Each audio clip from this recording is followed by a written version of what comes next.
আসসালামু আলাইকুম ভিউয়ার্স, আজকে আমরা রান্না করতে যাচ্ছি মজাদার গরুর মাথার চামড়া। চলুন তবে শুরু করা যাক। প্রথমেই আমি আধা কেজি পরিমাণ মাথার চামড়া নিয়ে নিয়েছি। এতে দিয়ে দিলাম আদা বাটা, তারপর দিয়ে দিলাম কুচানো পেঁয়াজ। কুচানো পেঁয়াজটা একটু বেশি পরিমাণে দেওয়ার চেষ্টা করবেন।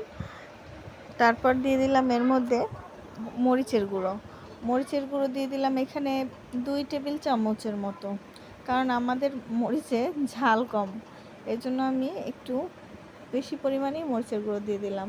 তারপর দিয়ে দিলাম 1.5 চা চামচ হলুদের গুঁড়া। তারপর দিয়ে দিলাম জিরের গুঁড়ো দেবো আমি 1 চা চামচ।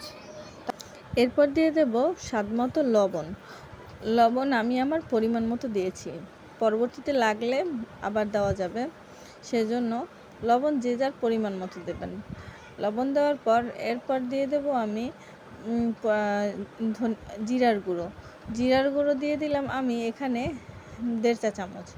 জিরার গুঁড়ো দেওয়ার পর তারপর দিয়ে দিলাম এখানে কুচানো রসুনগুলো আমি একটু বেশি পরিমাণেই দিয়ে দেবো, যেহেতু গরুর মাথার চামড়া, এখানে রসুনের পরিমাণটা একটু বেশি দিলে ভালো হয়। তারপর দিয়ে দেব আমি পরিমাণ মতো তেল এখানে আমি অল্প দেব, কারণ গরুর মাথার চামড়ায় প্রচুর পরিমাণে তেল থাকে। দিয়ে ম্যারিনেট করে রেখে দিলাম এক সাইডে।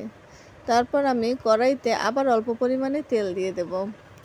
কড়াইতে তেল দিয়ে এর মধ্যে কিছু কুচানো পেঁয়াজ দিয়ে লাল লাল করে ভেজে নেব। তারপর এর মধ্যে দিয়ে দেব ম্যারিনেট করে রাখা সেই গরুর মাথার চামড়া এর মধ্যে দিয়ে ভালো করে কষিয়ে নেব।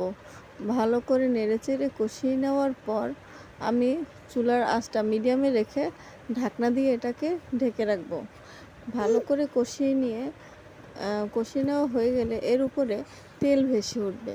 যখনই এর উপরে তেল ভেসে উঠবে তখনই বুঝতে হবে যে আমাদের মাথার চামড়া কষানো একদম ঠিকঠাক মতো হয়েছে, মাথার চামড়াটা ভাজা ভাজা হয়ে যাবে। এরপর আমরা একটা প্রেসার কুকার নিয়ে নেব। প্রেসার কুকারে আমরা মাথার চামড়াটা ঢেলে দেব।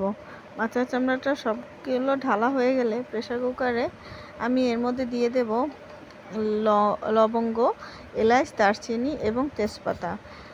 তারপর দিয়ে দিলাম পানি, পরিমাণ মতো পানি দিয়ে আমি ঢাকনা দিয়ে এটাকে ঢেকে দেব।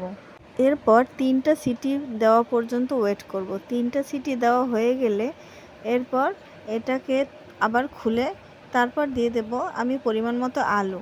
আমাদের বাসায় সবাই আলু খুব পছন্দ করে, তাই আমি মাথার চামড়ায়ও আলু ব্যবহার করলাম। যারা এটা পছন্দ না করবেন তারা এটাকে স্কিপ করতে পারেন। তারপর আমি আবার ঢাকনা দিয়ে ঢেকে আরও একটা সিটি দেব।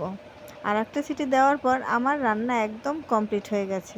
এরপর আমি ভাজা জিরার গুঁড়ো দিয়ে উঠিয়ে নেব। ভিডিওটি দেখার জন্য ধন্যবাদ সবাইকে।